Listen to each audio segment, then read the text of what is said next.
या copy paste के कारण, जैसे अभया की जगह अभिक्रिया, पदार्थ की जगह पदार्थ हुई थी, ताकि पाठ पढ़ने योग्य हो। रासायनिक अभिक्रियाएं। रासायनिक अभिक्रिया क्या है? रासायनिक अभिक्रिया उस प्रक्रिया को संदर्भित करती है जिसमें एक पदार्थ या अधिक पदार्थ रासायनिक परिवर्तन से गुजरता है, जिसके परिणामस्वरूप अलग अलग गुणों वाले एक नए पदार्थ का निर्माण होता है। इस परिवर्तन में नए उत्पाद बनाने के लिए परमाणुओं की पुनर्व्यवस्था शामिल है।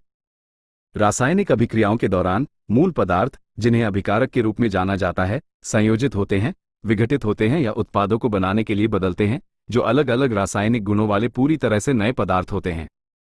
रासायनिक अभिक्रियाओं के उदाहरण: लोहे में जंग लगना। लोहा हवा में उपस्थित ऑक्सीजन और नमी के साथ अभिक्रिया करके जंग, आयरन ऑक्साइड, बनाता है। दही का जमना। जीवाणुओं की क्रिया द्वारा दूध का दही में परिवर्तन। श्वसन। जीवित जीवों में ऊर्जा मुक्त करने के लिए ग्लूकोज को तोड़ने की प्रक्रिया। ईंधन का दहन। ऊर्जा मुक्त करने के लिए ऑक्सीजन की उपस्थिति में कोयला, लकड़ी और गैसोलीन जैसे ईंधनों का दहन। रासायनिक अभिक्रियाओं की विशेषताएं। कई अवलोकनीय विशेषताएं रासायनिक अभिक्रिया की घटना का संकेत दे सकती हैं। इनमें शामिल हैं: गैस का उत्सर्जन। कुछ अभिक्रियाओं के परिणामस्वरूप गैस निकलती है, जिसका पता बुलबुले या बुदबुदाहट से लगाया जा सकता है। उदाहरण: जिंक और तनु सल्फ्यूरिक अम्ल के बीच अभिक्रिया से हाइड्रोजन गैस उत्पन्न होती है। रंग में परिवर्तन। रंग परिवर्तन किसी रासायनिक अभिक्रिया का संकेत हो सकता है। उदाहरण: साइट्रिक अम्ल और बैंगनी रंग के पोटेशियम परमैंगनेट के बीच अभिक्रिया के परिणामस्वरूप विलन रंगहीन हो जाता है। अवस्था में परिवर्तन। कुछ अभिक्रियाओं में पदार्थ की अवस्था में परिवर्तन होता है, जैसे ठोस से द्रव या गैस में। उदाहरण: मोमबत्ती में मोम का दहन, जहां ठोस मोम कार्बन डाइऑक्साइड गैस और जल वाष्प में बदल जाता है। तापमान में परिवर्तन। अभिक्रियाएं या तो ऊष्मा को अवशोषित कर सकती हैं या छोड़ सकती हैं, जिसके परिणामस्वरूप तापमान में वृद्धि या गिरावट हो सकती है। उदाहरण: जब बुझा हुआ चूना, कैल्शियम ऑक्साइड, पानी के साथ मिलाया जाता है, तो तापमान में वृद्धि देखी जाती है। अवक्षेप का निर्माण। कुछ अभिक्रियाओं के परिणामस्वरूप ठोस पदार्थ बनता है जो विलन से बाहर निकलता है, जिसे अवक्षेप कहते हैं। उदाहरण: बेरियम क्लोराइड और सल्फ्यूरिक अम्ल के बीच अभिक्रिया से बेरियम सल्फेट का एक सफेद अवक्षेप बनता है। रासायनिक समीकरण क्या है? रासायनिक समीकरण रासायनिक अभिक्रिया का प्रतीकात्मक प्रतिनिधित्व है, जहां अभिकारकों और उत्पादों को उनके संबंधित रासायनिक सूत्रों का उपयोग करके व्यक्त किया जाता है। समीकरण अभिक्रिया की दिशा और शामिल पदार्थ, ठोस, तरल, गैस या जलीय की भौतिक अवस्थाओं को भी इंगित करता है। उदाहरण: शब्द समीकरण: मैग्नीशियम ऑक्सीजन के साथ अभिक्रिया करके मैग्नीशियम ऑक्साइड बनाता है। अभिकारक: मैग्नीशियम, Mg, ऑक्सीजन, O2। उत्पाद: मैग्नीशियम ऑक्साइड, MgO। प्रतीकात्मक समीकरण। संतुलित और असंतुलित रासायनिक समीकरण। रासायनिक समीकरण संतुलित या असंतुलित हो सकते हैं। संतुलित रासायनिक समीकरण।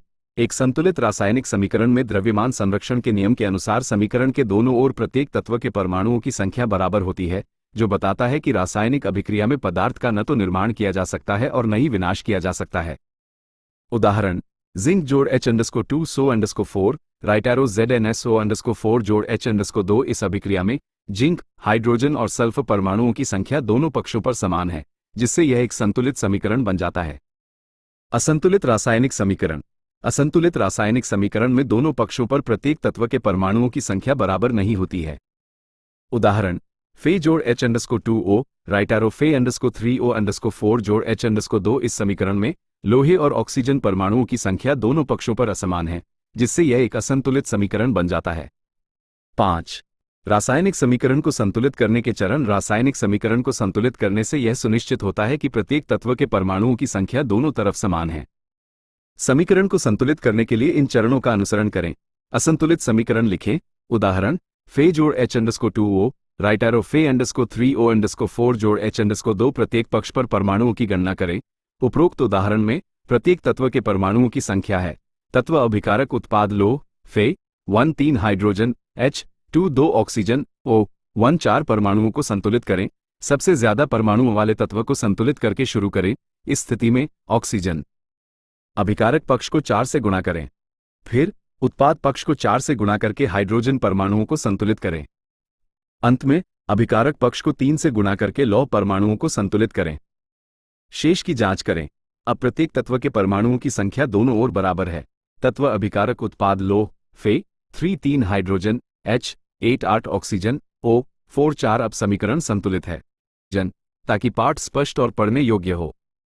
रासायनिक अभिक्रियाओं के प्रकार। रासायनिक अभिक्रियाओं को कई प्रकारों में वर्गीकृत किया जा सकता है, जिनमें से प्रत्येक की अपनी अलग अलग विशेषताएं होती हैं। इन प्रकारों में शामिल हैं संयोजन अभिक्रियाएं। संयोजन अभिक्रिया में दो या दो से अधिक अभिकारक मिलकर एकल उत्पाद बनाते हैं। सामान्य सूत्र A जोड़ B राइट एरो। अब उदाहरण, मैग्नीशियम ऑक्सीजन में जलकर मैग्नीशियम ऑक्साइड बनाता है। वियोजन अभिक्रियाएं। वियोजन अभिक्रिया में एकल यौगिक दो या दो से अधिक सरल पदार्थ में टूट जाता है। ये संयोजन अभिक्रिया का विपरीत है।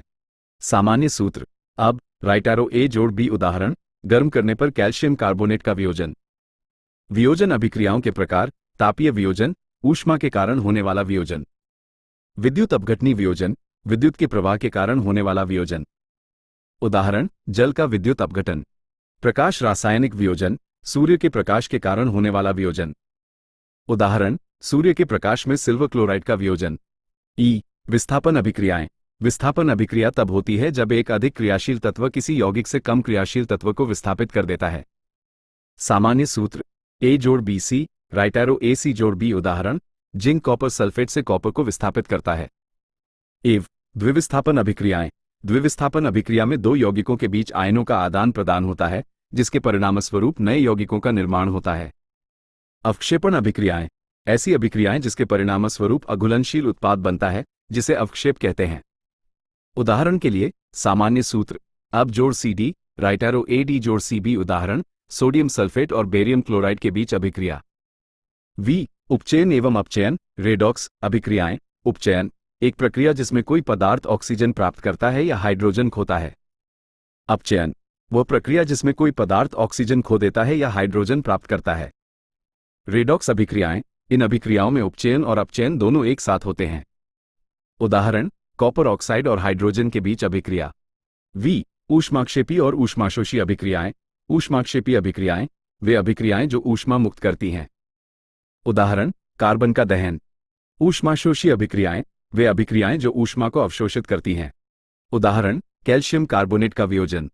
दैनिक जीवन में उपचयन अभिक्रियाओं के प्रभाव। उपचयन अभिक्रियाएं दैनिक जीवन में महत्वपूर्ण भूमिका निभाती हैं, विशेषकर संक्षारण और विकृत गंधिता जैसी प्रक्रियाओं में। संक्षारण। संक्षारण वह प्रक्रिया है जिसके तहत धातुएं पर्यावरण में ऑक्सीजन, नमी या अन्य रसायनों के साथ अभिक्रिया के कारण धीरे धीरे खराब होने लगती हैं। उदाहरण, लोहे में जंग लगना। जंग लगने से धातुएं कमजोर हो जाती हैं, जिससे वे भंगुर हो जाती हैं और उनका जीवनकाल कम हो जाता है। जंग को रोकने के सामान्य तरीके इस प्रकार हैं। पेंटिंग, धातु को हवा और नमी से बचाने के लिए पेंट की एक परत लगाएं। गैल्वनीकरण, जंग लगने से बचाने के लिए लोहे या स्टील पर जिंक की परत चढ़ाना। ग्रीसिंग और ऑयलिंग, हवा और नमी को धातु की सतह तक पहुंचने से रोकने के लिए ग्रीस या तेल लगाना। विकृत गंधिता। विकृत गंधिता उपचयन के कारण भोजन में वसा और तेलों का खराब होना है। इससे स्वाद और गंध में बदलाव आता है, जिससे भोजन खाने लायक नहीं रह जाता। विकृत गंधिता को रोकने के तरीकों में शामिल हैं प्रतिऑक्सीकारक का उपयोग, उपचयन को रोकने के लिए ब्यूटिलेटेड हाइड्रोक्सीनिसोल या BHT ब्यूटिलेटेड हाइड्रोक्सीटोल्यूइन जैसे पदार्थ को जोड़ना। वैक्यूम पैकिंग, उपचयन को रोकने के लिए भोजन को ऑक्सीजन रहित कंटेनरों में संग्रहित करना। भोजन को प्रशीतन में भंडारित करना। ठंडा तापमान उपचयन प्रक्रिया को धीमा कर देता है, जिससे भोजन का शेल्फ आयु बढ़ जाती है। रासायनिक अभिक्रियाएं। रासायनिक अभिक्रियाओं के अनुप्रयोग और दैनिक जीवन के उदाहरण। रासायनिक अभिक्रियाएं विभिन्न दैनिक प्रक्रियाओं और औद्योगिक अनुप्रयोगों का अभिन्न अंग हैं। श्वसन, इस जैविक प्रक्रिया में ग्लूकोज ऑक्सीजन के साथ अभिक्रिया करके कार्बन डाइऑक्साइड, जल और ऊर्जा बनाता है। यह एक ऊष्माक्षेपी अभिक्रिया है जो हमारे शरीर के महत्वपूर्ण कार्य को ईंधन प्रदान करती है। अभिक्रिया C_6H_12 O_6 जोड़ 6 O_2 राइट एरो 6 CO_2 जोड़ 6H_2 O जोड़। टेक्स्ट, ऊर्जा, प्रकाश संश्लेषण। पौधे सूर्य के प्रकाश का उपयोग करके कार्बन डाइऑक्साइड और जल को ग्लूकोज और ऑक्सीजन में परिवर्तित करते हैं, जो पौधों की वृद्धि के लिए एक महत्वपूर्ण ऊष्माशोषी अभिक्रिया है। अभिक्रिया 6 CO_2 जोड़ 6H_2 O जोड़। टेक्स्ट, प्रकाश, राइट एरो C_6H_12 O_6 जोड़ 6 O_2 संक्षारण। लोहे के संक्षारण में लोहा, जल और ऑक्सीजन के बीच अभिक्रिया होती है, जिससे आयरन ऑक्साइड जंग बनता है, जिससे धातु संरचनाओं को नुकसान होता है। अभिक्रिया 4Fe जोड़ 3 O_2 जोड़ 6H_2 O राइट एरो 4_3 खाना पकाना। खाना पकाने के दौरान ऊष्मा से प्रेरित अभिक्रियाएं, जैसे कि शर्करा का कैरमेलीकरण या प्रोटीन विकृतीकरण, भोजन की बनावट और स्वाद को बढ़ाती हैं। दहन, मीथेन जैसे ईंधन के जलने से ऊर्जा निकलती है, जिसका उपयोग तापन और इंजनों को शक्ति प्रदान करने में किया जाता है। अभिक्रिया, CH_4 जोड़ 2O_2, राइट एरो CO_2 जोड़ 2H_2O जोड़, टेक्स्ट, ऊष्मा, अभिक्रियाओं का वर्गीकरण, सारांश तालिका, अभिक्रिया का प्रकार, सामान्य सूत्र विवरण, उदाहरण, संयोजन अभिक्रियाएं। A जोड़ B, राइट एरो अब 2 या अधिक अभिकारक मिलकर एकल उत्पाद बनाते हैं। 2 मेगाग्राम S जोड़ O_2 ग्राम, राइट एरो 2 MgO S, वियोजन अभिक्रियाएं। अब राइट एरो A जोड़ B एक एकल यौगिक 2 या अधिक सरल पदार्थ में टूट जाता है। CaCO_3 S X, right arrow, text, ऊष्मा, काओ S जोड़ CO_2 ग्राम, तापीय वियोजन। अब राइट एरो A जोड़ B ऊष्मा के कारण होने वाला वियोजन। CaCO_3 S X, right arrow, text, ऊष्मा, काओ S जोड़ CO_2 ग्राम, विद्युत अपघटनी वियोजन। अब राइट एरो A जोड़ B विद्युत के कारण होने वाला वियोजन। 2H_2O L X, right arrow, text, विद्युत, 2H_2 ग्राम जोड़ O_2 ग्राम, प्रकाश, रासायनिक वियोजन। अब राइट एरो A जोड़ B सूर्य के प्रकाश के कारण होने वाला वियोजन। 2AgCl S X, right arrow, text, सूर्य प्रकाश, 2Ag S जोड़ Cl_2 ग्राम, विस्थापन अभिक्रियाएं। A जोड़ BC, राइट एरो AC जोड़ B एक अधिक क्रियाशील तत्व एक यौगिक से कम क्रियाशील तत्व को विस्थापित कर देता है। जिंक S जोड़ QSO_4 अक, राइट एरो ZnSO_4 अक जोड़ Cu S, द्विविस्थापन अभिक्रियाएं। अब जोड़ CD, राइट एरो AD जोड़ CB, 2 यौगिकों के बीच आयनों का आदान प्रदान जिससे नए यौगिक बनते हैं। Na_2 SO_4 अक जोड़ BaCl_2 अक, राइट एरो BaSO_4 S जोड़ 2NaCl अक, अवक्षेपण अभिक्रियाएं। अब जोड़ CD, राइट एरो AD जोड़ CB, द्विविस्थापन अभिक्रियाओं में अघुलनशील उत्पाद, अवक्षेप का निर्माण। Na_2 SO_4 अक जोड़ BaCl_2 अक, राइट एरो BaSO_4 S जोड़ 2NaCl अक, उपचयन अभिक्रियाएं। किसी पदार्थ द्वारा ऑक्सीजन का योग या हाइड्रोजन का ह्रास। 2Cu S जोड़ O_2 ग्राम X, राइट एरो, टेक्स्ट, ऊष्मा, 2CuO S, अपचयन अभिक्रियाएं। किसी पदार्थ द्वारा ऑक्सीजन का ह्रास या हाइड्रोजन का योग। CuO S जोड़ H_2 ग्राम, राइट एरो Cu S जोड़ H_2O L, रेडॉक्स अभिक्रियाएं। ऐसी अभिक्रियाएं जिनमें उपचयन और अपचयन दोनों शामिल होते हैं। CuO S जोड़ H_2 ग्राम, राइट एरो Cu S जोड़ H_2O L, ऊष्माक्षेपी अभिक्रियाएं।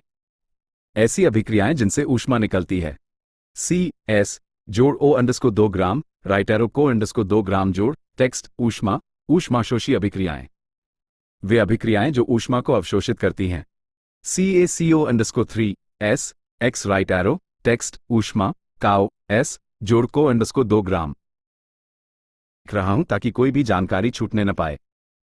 अम्ल, क्षारक एवं लवण। अम्ल, क्षार और लवण रसायन विज्ञान में मूलभूत अवधारणाएं हैं जो विभिन्न रासायनिक अभिक्रियाओं और दैनिक जीवन में उनके अनुप्रयोगों को समझने के लिए महत्वपूर्ण हैं।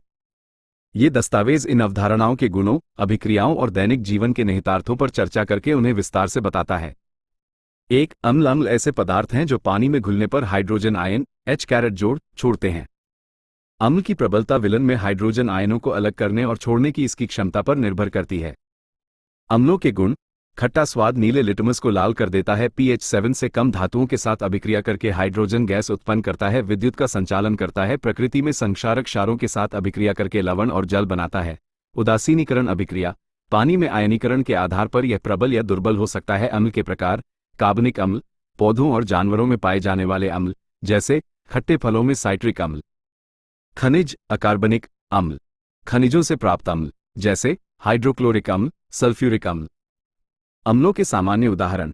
हाइड्रोक्लोरिक अम्ल HCl गैस्ट्रिक रस में पाया जाता है, पाचन के लिए आवश्यक है। सल्फ्यूरिक अम्ल H_2SO_4, इसे रसायनों का राजा कहा जाता है तथा इसका उद्योग में व्यापक रूप से उपयोग किया जाता है। एसिटिक अम्ल CH_3COOH सिरके में पाया जाता है। नाइट्रिक अम्ल HNO_3 उर्वरकों और विस्फोटकों में उपयोग किया जाता है। 2. क्षार। क्षार वे पदार्थ हैं जो पानी में घुलने पर हाइड्रोक्साइड आयन O छोड़ते हैं। पानी में घुलनशील होने पर इन्हें क्षार भी कहा जाता है। क्षार के गुण: कड़वा स्वाद छूने पर फिसलन लाल लिटमस को नीला कर देता है। pH 7 से अधिक जलीय विलयन में विद्युत का संचालन करता है। अम्लों के साथ अभिक्रिया करके लवण और जल बनाता है। उदासीनीकरण अभिक्रिया: पानी में आयनीकरण के आधार पर यह प्रबल या दुर्बल हो सकता है। कास्टिक प्रकृति: जैविक ऊतकों को जला या नष्ट कर सकता है। क्षारों के प्रकार: प्रबल क्षार जल में पुनर्तः वियोजित हो जाते हैं, जैसे सोडियम हाइड्रोक्साइड, पोटेशियम हाइड्रोक्साइड। दुर्बल क्षार जल में आंशिक रूप से वियोजित हो जाते हैं, जैसे अमोनिया।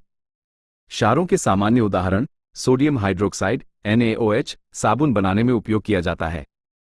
कैल्शियम हाइड्रोक्साइड _2 बुझा हुआ चूना के रूप में जाना जाता है। इसका उपयोग सफेदी करने में किया जाता है।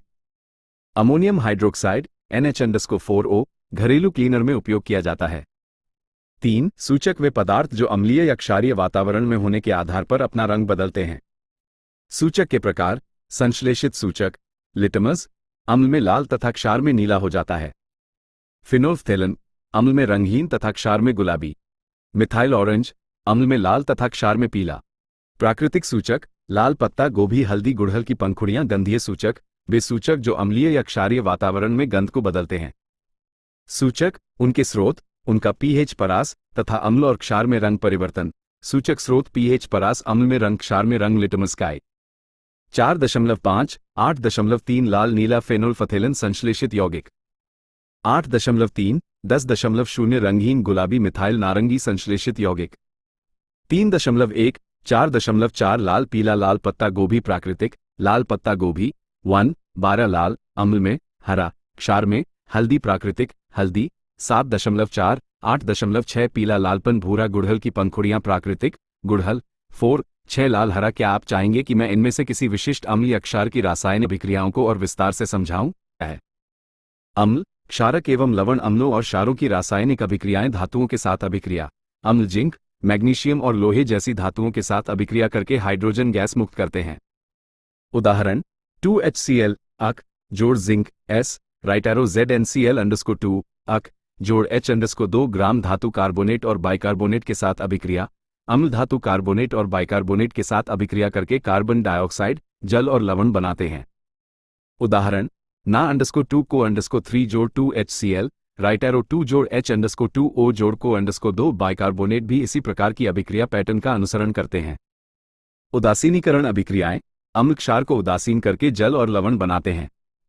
उदाहरण: HCl जोड़ NaOH राइट एरो NaCl जोड़ H_2O अधातु ऑक्साइड के साथ क्षार की अभिक्रिया।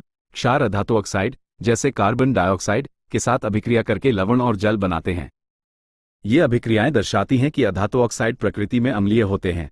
उदाहरण: _2 जोड़ को_2 राइट एरो CaCO_3 जोड़ H_2O। सभी अम्लों और सभी क्षारों में क्या समानता है? 1 दोनों जल में वियोजित हो जाते हैं। H- जोड़ या हाइड्रोनियम आयन H_3O जोड़ बनाते हैं। O- बनाते हैं।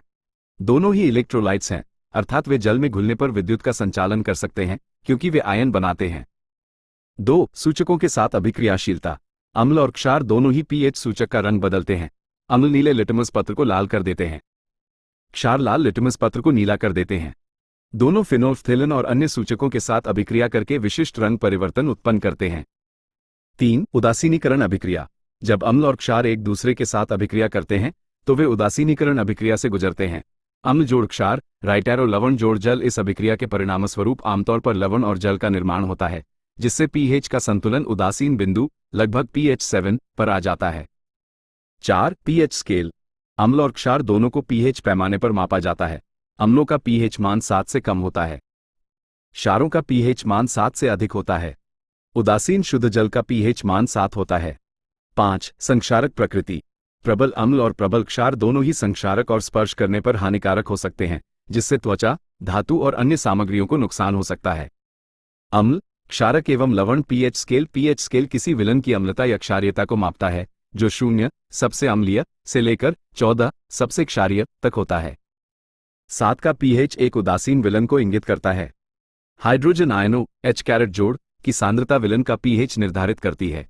अम्लीय विलयन pH 7 से कम मूल विलयन, pH 7 से अधिक उदासीन विलयन, pH 7 शुद्ध जल। दैनिक जीवन में उपयोग किए जाने वाले विभिन्न सामान्य पदार्थ के लिए pH मान या श्रेणियां: मिश्रण pH रेंज प्रकृति बैटरी अम्ल, सल्फ्यूरिक अम्ल, 0-1 प्रबल अम्ल नींबू का रस, 2-3 अम्लीय सिरका एसिटिक अम्ल, 2-3 अम्लीय सॉफ्ट ड्रिंक, 2-4 अम्लीय कॉफी, 4-5 थोड़ा अम्लीय दूध, 6-7 उदासीन से थोड़ा अम्लीय शुद्ध पानी, 7 उदासीन रक्त, 7.35-7.45 थोड़ा सा क्षारीय मीठा सोडा, 8-9 क्षारीय समुद्री जल, 8 क्षारीय टूथपेस्ट, 8-9 क्षारीय साबुन, 9-10 क्षारीय अमोनिया विलन, 11-12 क्षारीय ब्लीच, 12-13 प्रबल क्षारीय। दैनिक जीवन में पीएच का महत्व।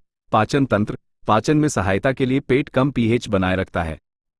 एंटासिड अतिरिक्त अम्ल को उदासीन करने में मदद करते हैं। मृदा का पीएच, मृदा का पीएच पौधों की वृद्धि को प्रभावित करता है। विभिन्न पौधों को इष्टतम विकास के लिए अलग अलग पीएच स्तर की आवश्यकता होती है। दांतों की सड़न, जब जीवाणु की सक्रियता के कारण मुंह का पीएच स्तर 5.5 से नीचे चला जाता है तो दांतों के इनेमल का क्षरण होने लगता है।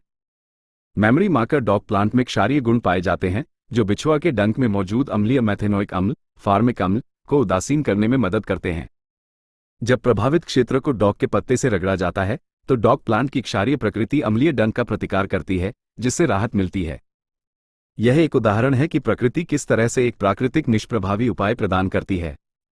क्षार, डॉग लीफ अम्ल बिछुआ डंक को निष्प्रभावी कर देता है, ठीक उसी तरह जैसे एंटासिड अतिरिक्त पेट के अम्ल को निष्प्रभावी करने के लिए काम करते हैं। कुछ प्राकृतिक रूप से पाए जाने वाले अम्ल और उनके प्राकृतिक स्रोत।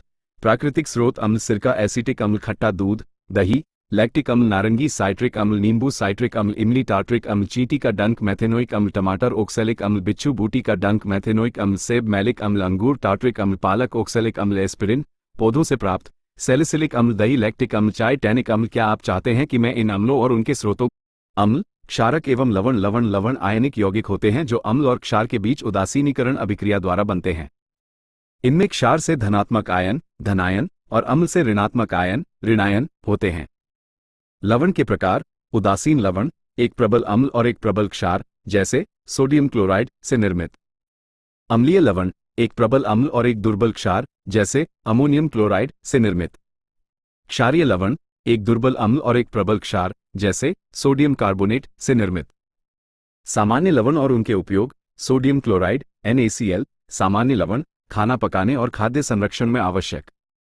बेकिंग सोडा NaHCO_3 बेकिंग में एंटासिड के रूप में और अग्निशामक यंत्रों में उपयोग किया जाता है।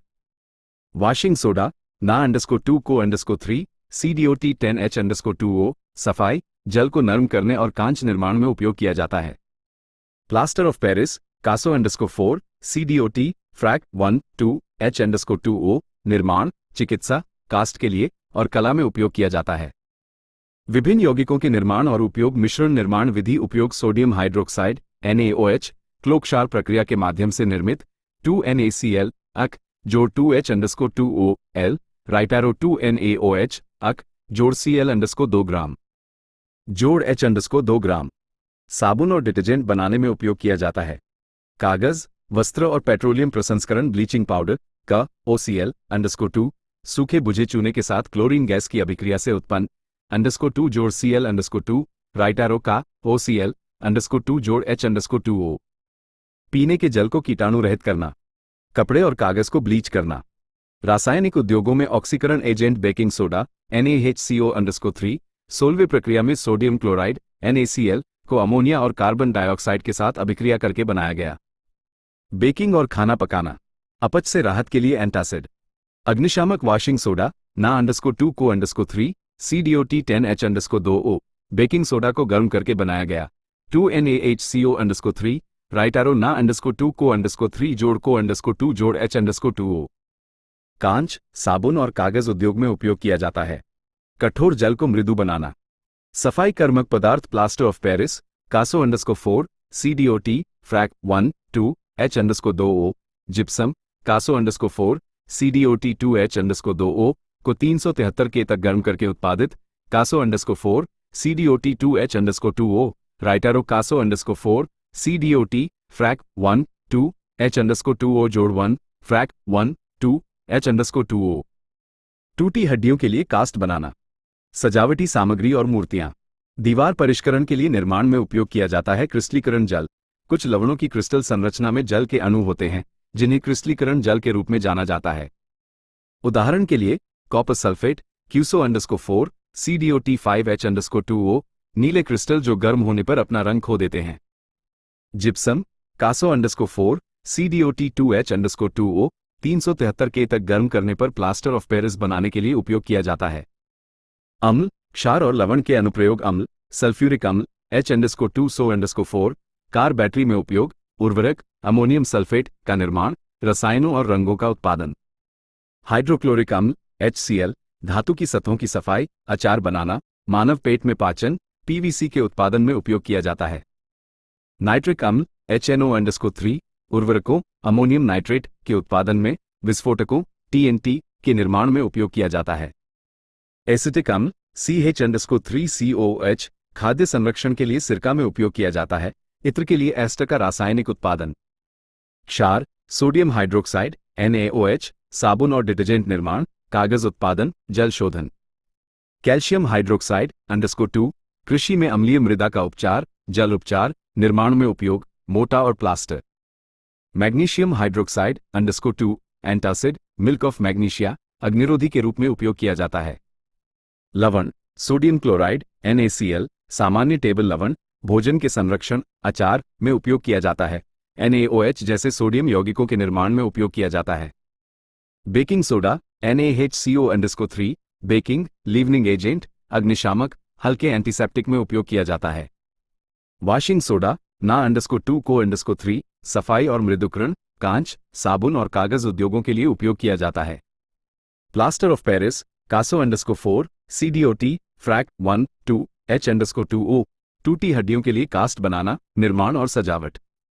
अब जब पूरा द्वारा दिए गए टेक्स्ट को पूरी तरह से व्यवस्थित और साफ सुथरा कर दिया है ताकि इसे पढ़ने या आई द्वारा बोलने में कोई रुकावट ना आए, इसे आप ज्यों का त्यों उपयोग कर सकते हैं। कार्बनिक रसायन विज्ञान परिचय। कार्बनिक रसायन विज्ञान रसायन विज्ञान की वह शाखा है जिसके अंतर्गत कार्बन यौगिकों का अध्ययन किया जाता है। मूलतः माना जाता था कि कार्बनिक यौगिक केवल सजीवों से प्राप्त होते हैं, लेकिन 1828 में फ्रेडरिक वोहलर द्वारा अमोनियम साइनाइड से यूरिया के संश्लेषण ने इस विचार को अस्वीकार कर दिया। आज कार्बनिक रसायन विज्ञान में कार्बन युक्त सभी यौगिक सम्मिलित होते हैं, कुछ अपवादों के साथ, जैसे ऑक्साइड, को और को_2, कार्बोनेट और साइनाइड। पहले यह माना जाता था कि वे प्रकृति के कुछ जीवन शक्ति के उत्पाद थे। ये सिद्धांत शीघ्र ही समाप्त हो गया जब एक जर्मन रसायनज्ञ फ्रेडरिक वोहलर ने दिखाया कि प्रयोगशाला प्रक्रिया से एक कार्बनिक यौगिक यूरिया प्राप्त करना संभव है। कार्बनिक यौगिक ये मुख्यतः कार्बन परमाणुओं से निर्मित यौगिक होते हैं। जीवन शक्ति सिद्धांत वह अस्वीकृत सिद्धांत जिसके अनुसार कार्बनिक यौगिकों को केवल सजीवों द्वारा संश्लेषित किया जा सकता है। कार्बनिक यौगिकों के स्रोत पौधे, शर्करा, स्टार्च जंतु, यूरिया, प्रोटीन, कोयला, रंजक, डाई, दवाएं, पेट्रोल, गैसोलीन, ईंधन, गैसें, कन्वन, एथिल अल्कोहल, एसिटिक अम्ल, लकड़ी, मैथिल अल्कोहल, एसीटोन। क्या आप चाहेंगे कि मैं इस जानकारी के आधार पर आपके लिए कुछ संक्षिप्त नोट्स या क्विज तैयार करूं?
गया है। मैंने वर्तनी की त्रुटियों जैसे यात्मक को क्रियात्मक को सही कर दिया है और रासायनिक सूत्रों को व्यवस्थित रूप से लिखा है। कार्बनिक रसायन क्रियात्मक समूह और सजातीय श्रेणी। 2।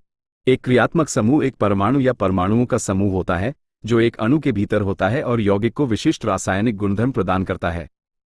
सामान्य क्रियात्मक समूहों में निम्न शामिल होते हैं। हाइड्रोक्सिल O, ये समूह अल्कोहल में पाया जाता है। कार्बोक्सिल COOH, ये समूह कार्बोक्सिलिक अम्ल में पाया जाता है। एल्डिहाइड CHO, ये समूह एल्डिहाइड में पाया जाता है। कीटोन C=O, ये समूह कीटोन में पाया जाता है। एमीन NH_2, ये समूह एमीन में पाया जाता है। एक सजातीय श्रेणी यौगिकों की एक ऐसी श्रेणी होती है जिसमें समान क्रियात्मक समूह होता है। प्रत्येक अवयव अगले से एक CH2 इकाई से भिन्न होता है। सजातीय श्रेणी के सभी अवयव सामान्य सूत्र साझा करते हैं। श्रृंखला का प्रत्येक अवयव पूर्ववर्ती से CH2 समूह के योजन और दोपहर के 2 बजे U के आणविक द्रव्यमान से भिन्न होता है। अवयवों के भौतिक गुणधर्म धीरे धीरे परिवर्तित होते हैं। सजातीय श्रेणी के अवयवों में समान रासायनिक गुणधर्म होते हैं। सजातीय श्रेणी के सभी अवयवों को तैयारी की समान सामान्य विधि का उपयोग करके तैयार किया जा सकता है। उदाहरण: alkane, methane, ethane, propane. Alcohol, methanol, ethanol, propanol. सजातीय श्रेणी का महत्व। यौगिकों के उस परिवार के किसी भी अवयव की प्रकृति ज्ञात की जा सकती है। 2. ये श्रेणी के उन अवयवों के गुणधर्म का अनुमान लगाने में सहायता करती है जो अभी तक ज्ञात नहीं है। 3. यह अधिगम समय को बचाता है। नामधति। नामधति कार्बनिक यौगिकों के नामकरण की पद्धति है। 2 मुख्य पद्धतियां इस प्रकार हैं। रूढ़ पद्धति। IUPAC पद्धति, international union of pure and applied chemistry. IUPAC नामधति के 3 भाग। 1. रूढ़ शब्द। उदाहरण: meth 1 carbon, eth 2 carbon, prop 3 carbon. सबसे लंबी कार्बन श्रृंखला में कार्बन परमाणुओं की संख्या का प्रतिनिधित्व करता है। 2. पूर्वलग्न कार्बन परमाणुओं के बीच बंधन के प्रकार को इंगित करता है। उदाहरण: एन एकल आबंधन एल्केन, ईन द्विआबंध एल्कीन, आयन त्रिआबंध एल्काइन। 3. अनुलग्न प्रतिस्थापकों एल्काइल समूहों या क्रियात्मक समूहों की उपस्थिति को दर्शाता है। उदाहरण: Maithil CH3, ethyl C_2H5। Alkyl समूह एक एल्किल समूह एक एल्केन से एक हाइड्रोजन परमाणु को हटाकर प्राप्त किया जाता है। उदाहरण: मैथेन CH4, राइटारोमैथिल समूह CH3। क्रियात्मक समूह एक क्रियात्मक समूह एक परमाणु या परमाणुओं का समूह होता है जो कार्बनिक यौगिकों को विशिष्ट रासायनिक गुणधर्म प्रदान करता है। उदाहरण: हाइड्रोक्सिल समूह O, एल्डिहाइड समूह CHO, कार्बोक्सिलिक अम्ल समूह COOH। क्रियात्मक समूहों की विशेषताएं। समान क्रियात्मक समूह वाले यौगिकों में समान रासायनिक गुण होते हैं। भौतिक और रासायनिक गुण विभिन्न क्रियात्मक समूहों वाले यौगिकों में भिन्न होते हैं। समान क्रियात्मक समूह वाले यौगिक एक सजातीय श्रेणी से संबंधित होते हैं। कार्बनिक यौगिकों की संरचना। संरचनात्मक सूत्र दर्शाता है कि एक अणु में परमाणु किस प्रकार जुड़े होते हैं। उदाहरण: ब्यूटेन C_4H10। एक सरलीकृत संरचना जो केवल कार्बन श्रृंखला को दर्शाती है उसे कार्बन ढांचा या कार्बन कंकाल कहा जाता है। कार्बनिक रसायन कार्बनिक यौगिकों की नामकरण पद्धति। 1. कार्बनिक यौगिकों की नामकरण पद्धति IUPAC। सबसे लंबी कार्बन श्रृंखला का चयन। नामकरण के लिए कार्बन परमाणुओं की सबसे लंबी सतत श्रृंखला को आधार शब्द मूल के रूप में चुनें। 2. शाखित श्रृंखलाएं प्रतिस्थापी। मुख्य श्रृंखला से जुड़ी शाखाएं या एल्काइल समूह प्रतिस्थापी माने जाते हैं। मुख्य श्रृंखला में कार्बन परमाणुओं को क्रमांकित करके उनकी स्थिति का संकेत दिया जाता है। 3. श्रृंखला का क्रमांकन। सबसे लंबी श्रृंखला के कार्बन परमाणुओं को इस प्रकार क्रमांकित किया जाना चाहिए कि प्रतिस्थापित पदार्थ को न्यूनतम संख्या प्राप्त हो। 4. एल्काइल समूहों की स्थिति। एल्काइल समूहों की स्थिति को मूल हाइड्रोकार्बन के नाम से पहले एल्काइल समूह के नाम और संख्या लिखकर दर्शाया जाता है। 5. कई एल्काइल समूहों को ग्रीक संख्यात्मक उपसर्ग के साथ क्रमांकित किया जाता है। 6. यदि श्रृंखला में कोई क्रियात्मक समूह भी मौजूद होते हैं तो कार्बन परमाणुओं को इस प्रकार से क्रमांकित किया जाता है कि क्रियात्मक समूह को सबसे छोटी संभव संख्या मिले। 7. यदि श्रृंखला से जुड़े विभिन्न प्रकार के प्रतिस्थापी हैं तो उन्हें वर्णानुक्रमिक रूप से व्यवस्थित और नामित किया जाता है। उदाहरण: ब्यूटेन C_4H10 के संरचनात्मक सूत्र इस प्रकार हो सकते हैं: N butane CH_3 CH_2 CH_2 CH_3 isobutane CH_3 2 CH CH_3। आपका क्या आप चाहते हैं कि मैं योग्य हैं। कार्बनिक रसायन समावयवता आइसोमरिज्म समावयव वे पदार्थ होते हैं जिनका आणविक सूत्र समान होता है लेकिन संरचना भिन्न होती है। समावयवता के दो मुख्य प्रकार हैं, संरचनात्मक समावयवता स्ट्रक्चरल आइसोमरिज्म, परमाणुओं की व्यवस्था में भिन्नता होती है। श्रृंखला समावयवता चेन आइसोमरिज्म, कार्बन श्रृंखला की व्यवस्था में भिन्नता होती है। उदाहरण के लिए ब्यूटेन बनाम आइसोब्यूटेन।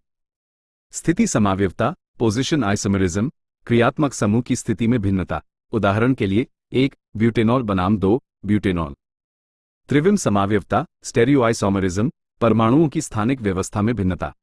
ज्यामितीय सिस ट्रांस समावयवता जियोमेट्रिक CIS ट्रांस आइसोमरिज्म, द्विबंध के चारों ओर प्रतिबंधित घूर्णन के कारण एल्कीन में होती है।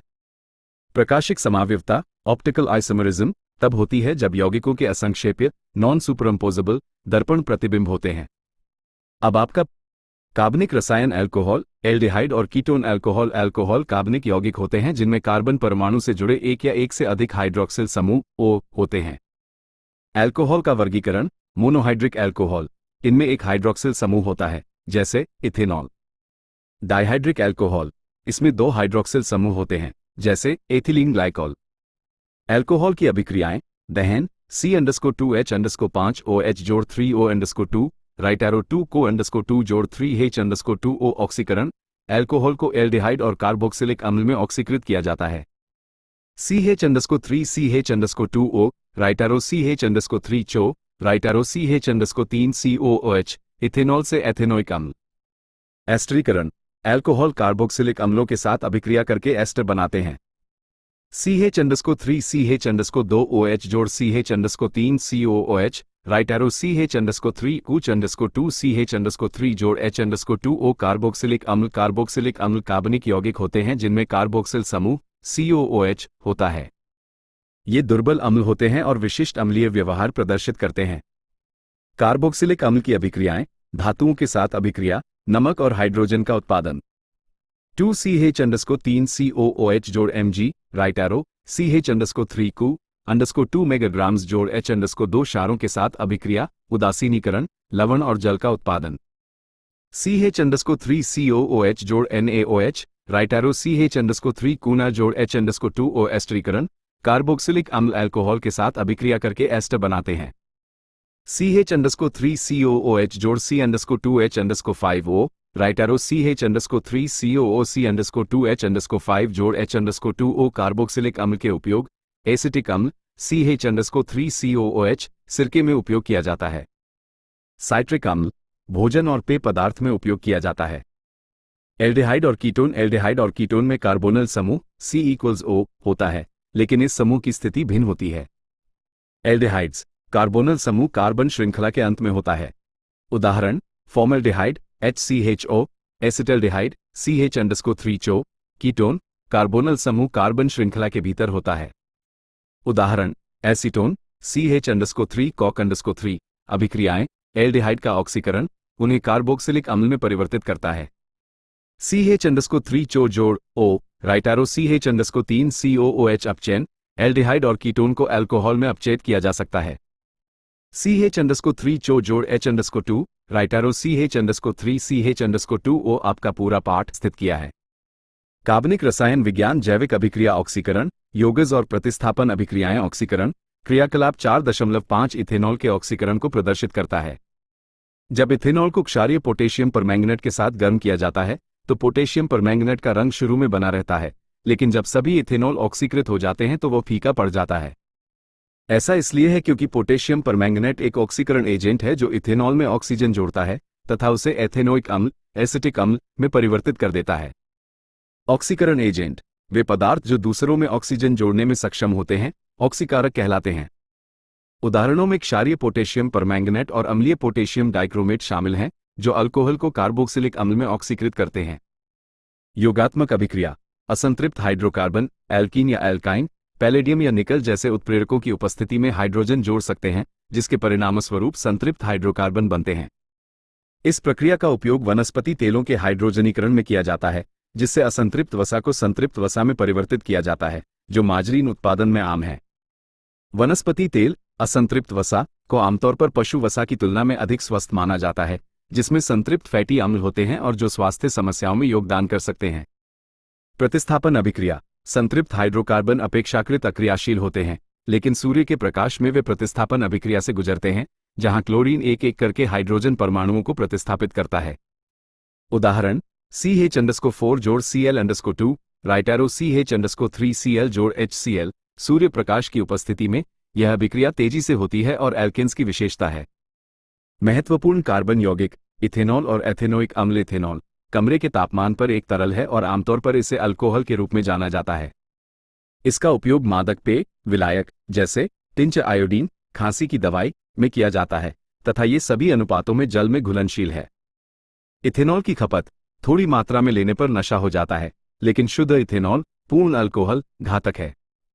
लंबे समय तक इसके सेवन से गंभीर स्वास्थ्य समस्याएं पैदा होती हैं, जिनमें यकृत की क्षति भी शामिल है। इथेनॉल की अभिक्रियाएं। सोडियम के साथ अभिक्रिया। इथेनॉल सोडियम के साथ अभिक्रिया करके सोडियम एथॉक्साइड बनाता है तथा हाइड्रोजन गैस मुक्त करता है। 2 ना जोड़ 2CH_3 CH_2O, right arrow 2CH_3 CH_2O caret ना कैरेट जोड़ H_2 एथीन में निर्जलीकरण। इथेनॉल को सांद्र सल्फ्यूरिक अम्ल द्वारा निर्जलित करके एथीन, एक असंतृप्त हाइड्रोकार्बन, बनाया जाता है। CH_3 CH_2O X, right arrow text सांद्र H_2 SO_4। CH_2 equals CH_2 जोड़ H_2O एथेनोइक अम्ल। एसिटिक अम्ल। एथेनोइक अम्ल, जिसे एसिटिक अम्ल भी कहा जाता है, एक दुर्बल अम्ल है और सिरका 5-8% घोल का एक प्रमुख घटक है। एथेनोइक अम्ल की अभिक्रियाएं। एस्टरीकरण। एथेनोइक अम्ल अम्लीय उत्प्रेरक की उपस्थिति में इथेनॉल के साथ अभिक्रिया करके एस्टर, एथिल एथेनोइड बनाता है, जिसकी गंध मीठी होती है। CH_3 COOH जोड़ CH_3 CH_2O, right arrow CH_3 COC_2 H_5 जोड़ H_2O सोडियम हाइड्रोक्साइड के साथ अभिक्रिया। एथेनोइक अम्ल सोडियम हाइड्रोक्साइड जैसे क्षार के साथ अभिक्रिया करके सोडियम एसीटेट और जल बनाता है। CH_3 COOH जोड़ NaOH, राइट एरो CH_3 कूना जोड़ H_2O कार्बोनेट के साथ प्रतिक्रिया।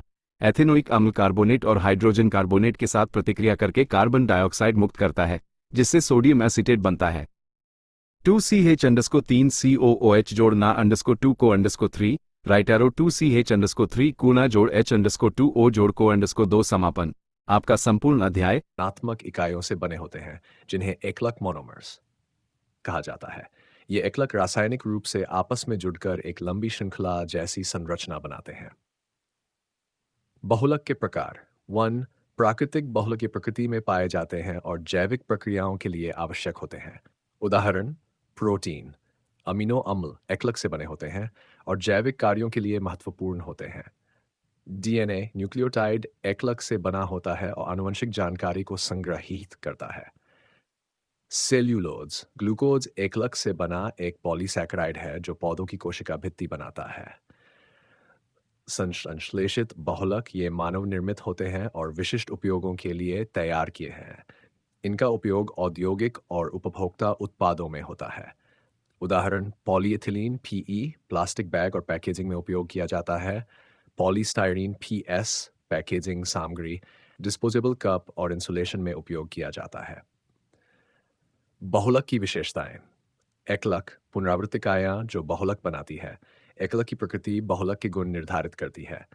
उच्च आणविक भार बहुलक में हजारों या लाखों एकलक होते हैं, जिससे बड़ी आणविक संरचना बनती है। बहुमुखी प्रतिभा बहुलकों में भौतिक और रासायनिक गुणों की विस्तृत श्रृंखला होती है। बहुलक के अनुप्रयोग। प्राकृतिक बहुलक। प्रोटीन कोशिकाओं, एंजाइमों और हार्मोनों के संरचनात्मक घटक। DNA आनुवंशिक वंशानुगत के लिए उत्तरदायी। सेल्यूलोज कागज, वस्त्र और जैव ईंधन के उत्पादन में उपयोग किया जाता है। संश्लेषित बहुलक प्लास्टिक जैसे पॉलीएथिलीन, पॉलीप्रोपाइलीन, पैकेजिंग, कंटेनर, बोतलें और घरेलू सामान। रेशे जैसे नायलॉन, पॉलिएस्टर, कपड़े, रस्सियां और औद्योगिक सामग्री। इलास्टोमर्स जैसे रबर, टायर, जूते और लचीले उत्पाद। बहुलकीकरण एकलक से बहुलक बनने की प्रक्रिया को बहुलकीकरण कहते हैं। योगात्मक बहुलकीकरण एकलक बिना किसी परमाणु की हानि के आपस में जुड़ते हैं। उदाहरण पॉलीएथिलीन संघनन बहुलकीकरण एकलक जुड़ते समय पानी जैसे छोटे अणु निकलते हैं। उदाहरण नायलॉन का निर्माण।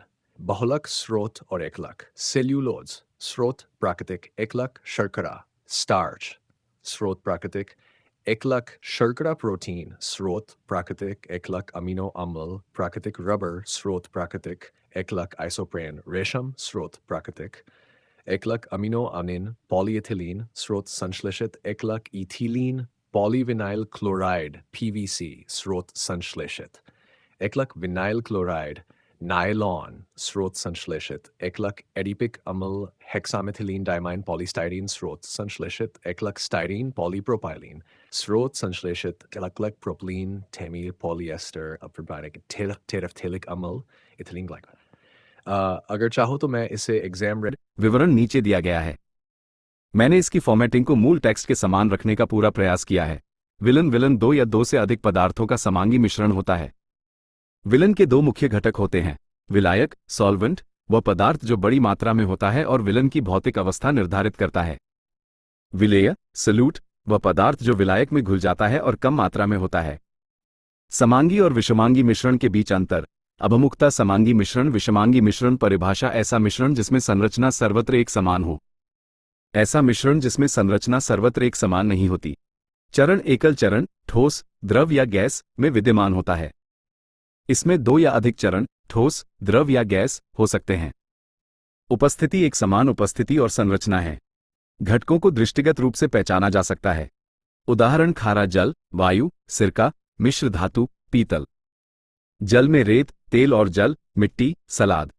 घटकों का पृथक्करण घटकों को भौतिक साधनों द्वारा आसानी से अलग नहीं किया जा सकता। घटकों को अक्सर सरल भौतिक विधियों जैसे निस्यंदन द्वारा अलग किया जा सकता है। कण आकार कण नग्न आंखों से दिखाई नहीं देते। कणों को अक्सर नग्न आंखों से देखा जा सकता है। गुण मिश्रण के प्रत्येक भाग के गुण समान हैं। मिश्रण के विभिन्न भागों के गुण अलग अलग हो सकते हैं। उपयोग के उदाहरण विलयनों और मिश्र धातुओं में उपयोग किया जाता है। निलंबन, पायस या कोलाइट जैसे मिश्रणों में उपयोग किया जाता है। टिंगल प्रभाव टंडल प्रभाव प्रकाश का प्रकीर्णन नहीं प्रदर्शित नहीं करता है। मिश्रण के प्रकार जैसे कोलाइड के आधार पर टिंगल प्रभाव प्रदर्शित हो सकता है। दैनिक जीवन और औद्योगिक अनुप्रयोगों में विलन आवश्यक हैं। इन्हें विलेय और विलायक की अवस्थाओं के आधार पर इस प्रकार वर्गीकृत किया गया है। गैसीय विलन, गैस में गैस जैसे वायु। तरल विलन, तरल में घुली गैस, तरल या ठोस जैसे जल में ऑक्सीजन, जल में इथेनॉल। ठोस विलन, ठोस में विलीन ठोस या गैस जैसे पैलेडियम में हाइड्रोजन, सोने में विलीन तांबा। स्वच्छ टेबल फॉर्मेट में प्रदान किए गए प्रतिबिंब से विलन का प्रकार विलीन पदार्थ विलायक सामान्य उदाहरण गैसीय विलन गैस ऑक्सीजन और नाइट्रोजन गैसों का मिश्रण। तरल गैस क्लोरोफॉर्म को नाइट्रोजन गैस के साथ मिलाया गया।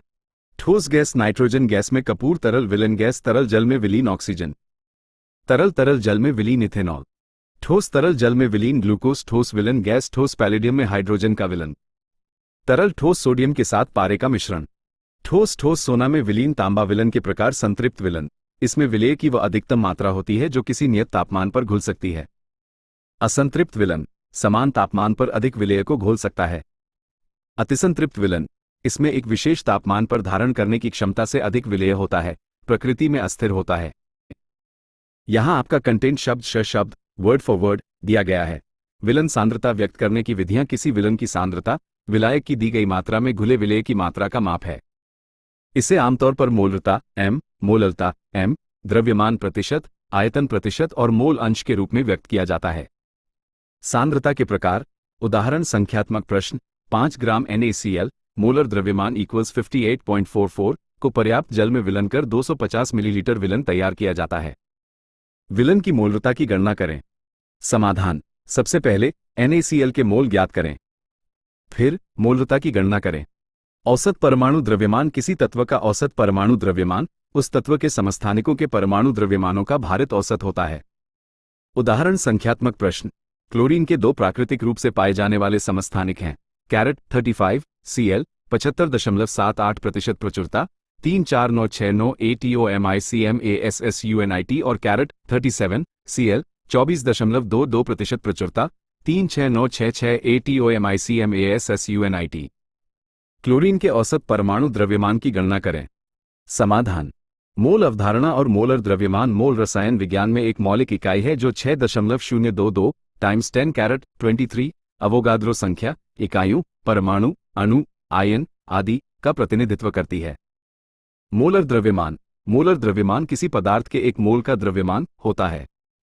उदाहरण संख्यात्मक प्रश्न, 18 ग्राम जल H2O में कितने मोल जल मौजूद हैं?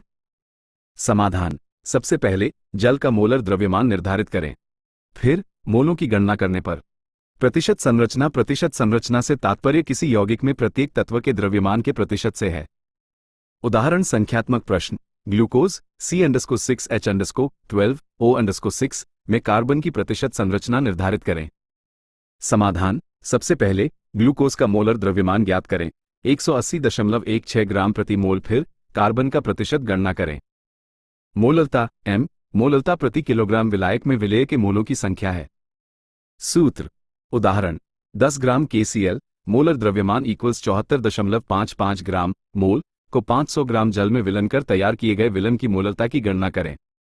समाधान, KCl के मोल ज्ञात करें, 10/74.55 इक्वल्स 0.1342 मोल विलायक के द्रव्यमान को किलोग्राम में बदलें, 500 ग्राम इक्वल्स 0.500 किलोग्राम मोललता की गणना करें, 0.1342 डिवाइडेड बाई 0.500 इक्वल्स 0.2684 मीटर्स द्रव्यमान प्रतिशत विलेय के द्रव्यमान को विलन के कुल द्रव्यमान से विभाजित करके 100 से गुणा करने पर प्राप्त राशि है।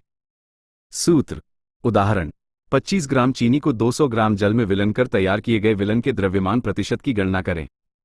समाधान, विलन के कुल द्रव्यमान की गणना करें, 25 टेक्स्ट ग्राम जोड़ 200 टेक्स्ट ग्राम इक्वल्स 225 टेक्स्ट ग्राम, द्रव्यमान प्रतिशत की गणना करें, 25/225 टाइम्स 100 इक्वल्स 11.11%।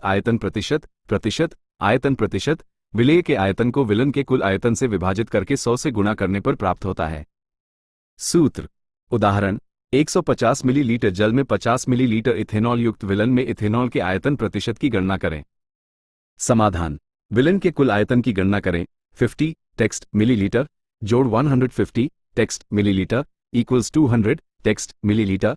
आयतन प्रतिशत की गणना करें, 50/200 टाइम्स 100 इक्वल्स 25%। ग्रामाणु अंश x, ग्रामाणु अंश मोल अंश किसी घटक के मोलों की संख्या और मिश्रण में कुल मोलों की संख्या का अनुपात है।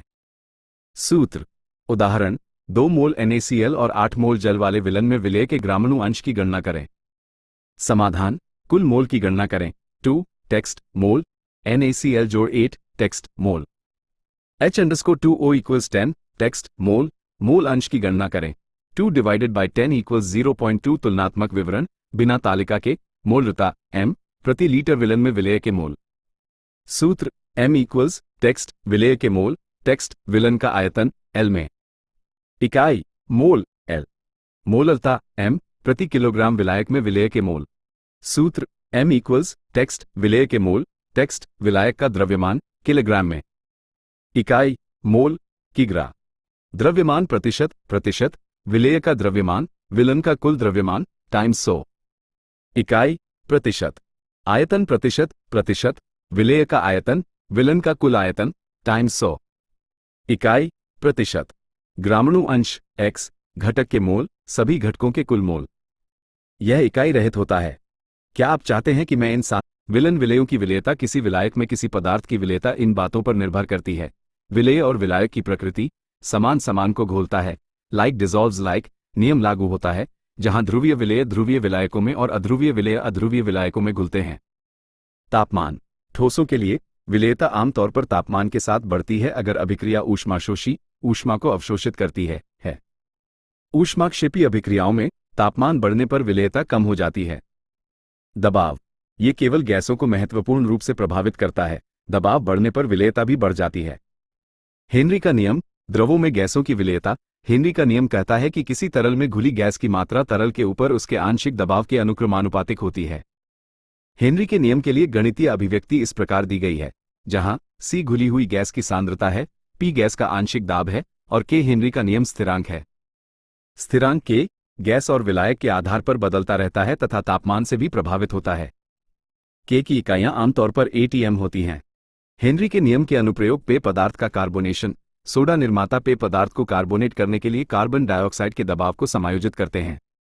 Scuba diving. उच्च दबाव में सांस लेने वाली गैसों के प्रभावों को समझने और डिकम्प्रेशन बीमारी को रोकने में मदद करता है। चिकित्सा गैसें। एनेस्थीसिया में प्रशासित गैसों की खुराक की गणना करने में उपयोग किया जाता है। विलेयता पर प्रभाव। गैसों की विलेयता दबाव में वृद्धि के साथ बढ़ती है और तापमान में वृद्धि के साथ घटती है, यह मानते हुए कि गैस विलायक के साथ रासायनिक रूप से अभिक्रिया नहीं करती है। हेनरी के नियम की सीमाएं। उच्च सांद्रता पर गैर आदर्शता। उच्च गैस सांद्रता या बहुत कम तापमान पर हेनरी के नियम से विचलन होता है, क्योंकि विलायक के साथ अंतःक्रिया की तुलना में गैस अणुओं के बीच अंतःक्रिया महत्वपूर्ण हो जाती है। रासायनिक रूप से अभिक्रियाशील गैसें। हेनरी का नियम सीधे तौर पर उन गैसों पर लागू नहीं होता जो विलायक के साथ रासायनिक रूप से अभिक्रिया करती हैं। उदाहरण के लिए, पानी में अमोनिया अमोनियम आयन और हाइड्रोक्साइड आयन बनाता है, जिससे हेनरी के नियम का सीधा अनुप्रयोग जटिल हो जाता है। राउल्ट का नियम। विलन का वाष्प दाब। राउल्ट का नियम किसी विलन के वाष्प दाब को उसके घटकों के मोल अंश से संबंधित करता है। एक आदर्श विलन में वाष्पशील द्रव के लिए वाष्प दाब घटकों के आंशिक दाबों का योग होता है।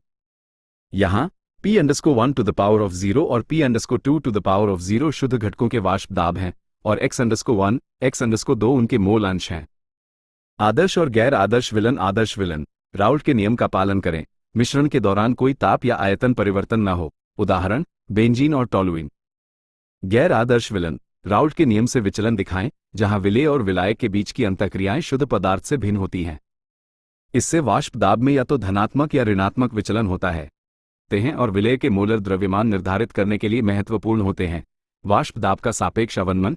Relative lowering of vapour pressure. वाष्प दाब का अवनमन विलेय के मोल अंश के समानुपाती होता है। क्वथनांक का उन्नयन। Elevation of boiling point. यहाँ K_B उन्नयन स्थिरांक है और M मोललता है। उदाहरण, पानी में नमक मिलाने से उसका क्वथनांक बढ़ जाता है। हिमांक का अवनमन। Depression of freezing point. क्वथनांक में वृद्धि के समान विलेय मिलाने पर हिमांक बिंदु में कमी आती है। उदाहरण, पानी में प्रतिहिम एंटीफ्रीज मिलाने से उसका हिमांक बिंदु कम हो जाता है। परासरण दाब। Osmotic pressure pi.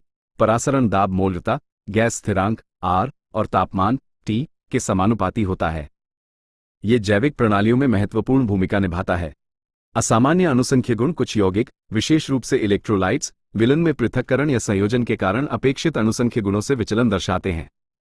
इसका हिसाब वैन ट हॉफ कारक I द्वारा लगाया जाता है, जो अनुसंख्य गुण समीकरणों को संशोधित करता है।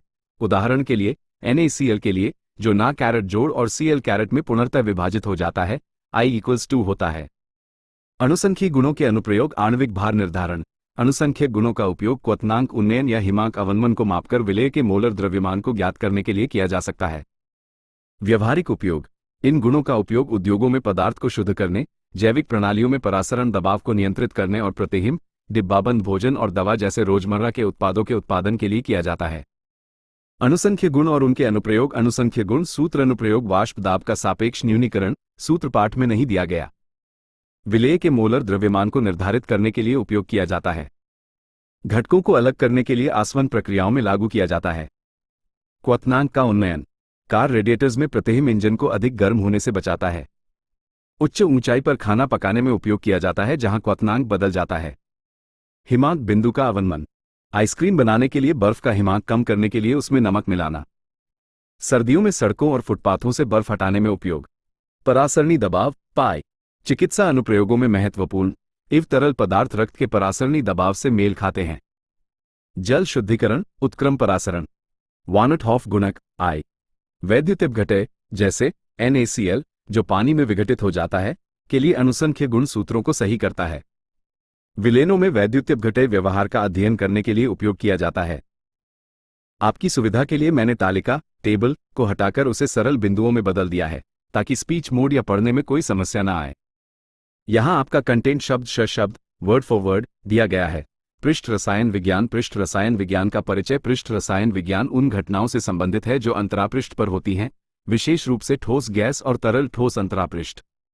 ये रसायन विज्ञान की एक महत्वपूर्ण शाखा है, क्योंकि कई औद्योगिक और प्राकृतिक प्रक्रियाएं, जैसे कि संक्षारण, क्रिस्टलीकरण और उत्प्रेरक, सतहों पर होती हैं। दो आयतन चरणों ठोस गैस, तरल गैस का अंतरापृष्ठ वह जगह है जहां पृष्ठ रसायन विज्ञान काम आता है। पृष्ठ रसायन विज्ञान अभिक्रियाओं के उदाहरणों में विषम उत्प्रेरक और अधिशोषण शामिल हैं। अधिशोषण एडसॉर्प्शन। अधिशोषण का तात्पर्य ठोस या तरल पदार्थ के आयतन के बजाय सतह पर आणविक स्पीशीज के संचय से है।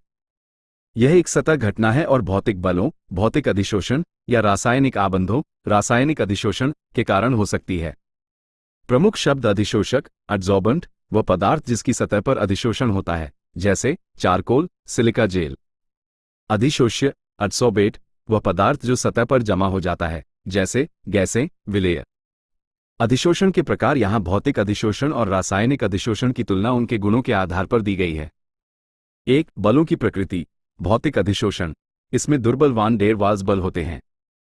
रासायनिक अधिशोषण, इसमें रासायनिक आबंधों का निर्माण होता है। 2. अधिशोषण एंथैल्पी। भौतिक अधिशोषण निम्न 20-40 किलोजूल प्रति मोल। रासायनिक अधिशोषण उच्च 80-240 किलोजूल प्रति मोल। 3. उत्क्रमणीयता। भौतिक अधिशोषण, यह उत्क्रमणीय होता है। रासायनिक अधिशोषण, यह अनुत्क्रमणीय होता है। 4. परत निर्माण। भौतिक अधिशोषण बहुआण्विक परतें बनाता है। रासायनिक अधिशोषण एकाण्विक परतें बनाता है। 5. तापमान का प्रभाव। भौतिक अधिशोषण तापमान में वृद्धि के साथ घटता है। रासायनिक अधिशोषण प्रारंभ में तापमान के साथ बढ़ता है। 6. विशेषता। भौतिक अधिशोषण प्रकृति में गैर विशिष्ट होता है। रासायनिक अधिशोषण अधिशोष्य और अधिशोषक के आधार पर अत्यधिक विशिष्ट होता है। 7. अधिशोषण की दर। भौतिक अधिशोषण निम्न तापमान पर तीव्र होती है। रासायनिक अधिशोषण प्रारंभ में धीमी होती है और तापमान के साथ बढ़ती है। 8. सक्रियण ऊर्जा। भौतिक अधिशोषण किसी महत्वपूर्ण सक्रियण ऊर्जा की आवश्यकता नहीं होती। रासायनिक अधिशोषण महत्वपूर्ण सक्रियण ऊर्जा की आवश्यकता होती है। अधिशोषण को प्रभावित करने वाले कारक अधिशोष्य और अधिशोषक की प्रकृति, आसानी से द्रवीकृत होने वाली गैसें जैसे NH3, HCl और CO2, H2 जैसी अन्य गैसों की तुलना में अधिक आसानी से अधिशोषित हो जाती हैं। पृष्ठीय क्षेत्रफल। पृष्ठीय क्षेत्रफल जितना बड़ा होगा, अधिशोषण उतना ही अधिक होगा। सूक्ष्म रूप से विभाजित धातुएं या सक्रिय चारकोल जैसे छिद्रयुक्त पदार्थ प्रभावी अधिशोषक होते हैं। दाब। भौतिक अधिशोषण के लिए दाब में वृद्धि के साथ अधिशोषण की सीमा बढ़ जाती है। तापमान। भौतिक अधिशोषण तापमान में वृद्धि के साथ घटता है, जबकि रासायनिक अधिशोषण तापमान के साथ एक बिंदु तक बढ़ता है। पृष्ठ रसायन विज्ञान अवशोषण समताप वक्र रेखा। अधिशोषण समताप वक्र रेखा रेखा ये बताती है कि स्थिर तापमान पर अधिशोषित पदार्थ की मात्रा दबाव के साथ किस प्रकार बदलती है। फ्रानलक समताप वक्र रेखा फ्रॉइनलिच आइसोथर्म, जहां x अधिशोषक की प्रति इकाई द्रव्यमान में अधिशोषित मात्रा है, p दाब है, k और n स्थिरांक हैं। लैंगूर समताप वक्र लैंगम्यू आइसोथर्म यह मानता है कि अधिशोषण एक एकल परत में होता है। अधिशोषण के अनुप्रयोग। अधिशोषण के अनुप्रयोगों को सरल प्रारूप में समझाया गया है। उच्च निर्वात का उत्पादन। उच्च निर्वात बनाने के लिए अधिशोषण का उपयोग किया जाता है। चारकोल एक बर्तन में बची हुई वायु को सोख सकता है जब उसे निर्वात पंप से खाली कर दिया जाता है, जिससे बहुत उच्च निर्वात प्राप्त करने में मदद मिलती है। Gas mask. सक्रिय चारकोल का इस्तेमाल आमतौर पर गैस मास्क में किया जाता है। ये कोयले की खदानों में पाई जाने वाली जहरीली गैसों को सोख लेता है, जिससे वायु में सांस लेना सुरक्षित हो जाता है। आर्द्रता का नियंत्रण। सिलिका जेल और एल्यूमीनियम जेल वायु से आर्द्रता हटाने के लिए प्रभावी अधिशोषण वाले पदार्थ हैं। यह आर्द्रता को नियंत्रित करने में मदद करता है और आर्द्रता से होने वाले नुकसान से सामग्री और उपकरणों की रक्षा करता है। विलन से रंजक पदार्थ को हटाना। विलन से रंजक अशुद्धियों को हटाने के लिए एनिमल चारकोल का इस्तेमाल किया जाता है। उदाहरण के लिए चीनी निर्माण में इसका उपयोग रंग पैदा करने वाली अशुद्धियों को सोखकर चीनी के विलन को रंगहीन करने के लिए किया जाता है। विषमांगी उत्प्रेरण। उत्प्रेरण में अधिशोषण एक महत्वपूर्ण भूमिका निभाता है। अभिकारक ठोस उत्प्रेरक की सतह पर अधिशोषित होते हैं, जिससे अभिक्रिया की दर बढ़ जाती है। ये औद्योगिक अभिक्रियाओं जैसे अमोनिया, हाब प्रक्रम और सल्फ्यूरिक अम्ल संपर्क प्रक्रम के निर्माण में महत्वपूर्ण हैं। अक्रिय गैसों का पृथक्करण। अधिशोषण उत्कृष्ट गैसों के पृथक्करण में सहायता करता है। विभिन्न उत्कृष्ट गैसों को अलग अलग तापमान पर चारकोल द्वारा अलग अलग डिग्री तक अधिशोषित किया जाता है, जिससे उन्हें मिश्रण से अलग किया जा सकता है। रोगों का उपचार। कुछ औषधियां रोगाणुओं या रोगजनकों से चिपककर उनके विनाश या निष्प्रभावन में सहायता करती हैं। झाग प्लवन प्रक्रिया। खनन में उपयोग की जाने वाली यह प्रक्रिया निम्न श्रेणी के सल्फाइड अयस्कों को सांद्रित करने के लिए अधिशोषण पर निर्भर करती है। झाग प्लवन प्रक्रिया में अयस्क को अधिशोषण और सिलिका जैसी अशुद्धियों से अलग करने के लिए पाइन ऑयल और झाग बनाने वाले एजेंट का उपयोग किया जाता है। अधिशोषण संकेतक। कुछ पदार्थ जैसे सिल्वर हैलाइड, इयोसिन या फ्लोरेसिन जैसे रंगों को सोख लेते हैं। यह अधिशोषण रंग परिवर्तन का कारण बनता है, जो अनुमापन टाइट्रेशन में अंतिम बिंदु को इंगित करने के लिए उपयोगी होता है। वर्णलेखकीय विश्लेषण क्रोमेटोग्राफी वर्णलेखी मिश्रणों को अलग करने और उनका विश्लेषण करने के लिए व्यापक रूप से इस्तेमाल की जाने वाली तकनीक है, जो अधिशोषण के सिद्धांत पर आधारित है। यह विधि रासायनिक यौगिकों को अलग करने के लिए विश्लेषणात्मक प्रयोगशालाओं और औद्योगिक प्रक्रियाओं दोनों में आवश्यक है। वर्ड फॉर वर्ड विवरण है। मैंने वर्तनी की त्रुटियों जैसे अभिक्रिया को ठीक किया है और फॉर्मेटिंग को मूल टेक्स्ट के अनुसार रखा है। पृष्ठ रसायन विज्ञान उत्प्रेरण में किसी पदार्थ उत्प्रेरक द्वारा रासायनिक अभिक्रिया को त्वरित करना सम्मिलित है, जो अभिक्रिया के अंत में अपरिवर्तित रहता है। उत्प्रेरण के प्रकार समांगी उत्प्रेरण, अभिकारक और उत्प्रेरक समान प्रावस्था में होते हैं। उदाहरण, उत्प्रेरक के रूप में H- जोड़ आयनों का उपयोग करके जल में मैथिल एसीटेट का जल अपघटन। विषमांगी उत्प्रेरण, अभिकारक और उत्प्रेरक अलग अलग प्रावस्थाओं में होते हैं। उदाहरण, उत्प्रेरक के रूप में सूक्ष्म विभाजित निकल के उपयोग द्वारा तेलों का हाइड्रोजनीकरण।